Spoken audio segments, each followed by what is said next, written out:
Santutan tayo. Honey. Partida si Dandan, lasing, nagte-text.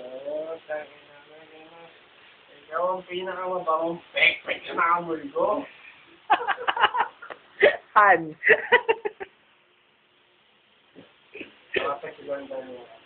Ikaw lang ang babae, babarurot sa puwet Ay. Ako titiga.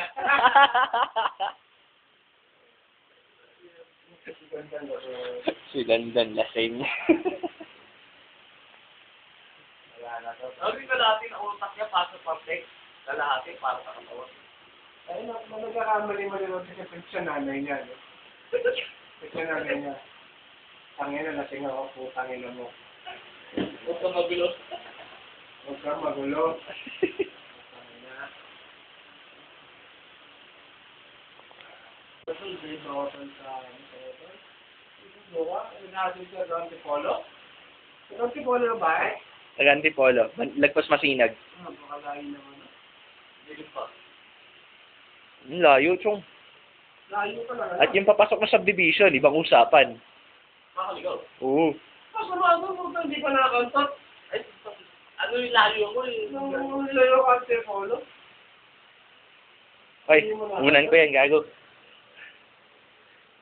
Ano yung layo? Ano yung hindi mo nakatot? Dami, ano yan? Kaya sabi ko dapat. O paano pa si Dandan? Maliit daw, maliit. Ay, maliit si Dandan. Uy, papakita ko titi ko ngayon. Lasing ako. O tsupay ni Dandan yan.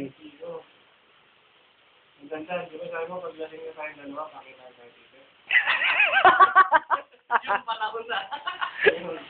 Kaya tol, lasing ka tol. Napakita na lang, titi. Kaya sa akin tol, mataba ako. Dapat kung mataba, di ba dapat mas maliit na daw titi. Eh bakit ang nakalaki tayo titi? Matalo, subo. Sabi doon, wow, subo, game.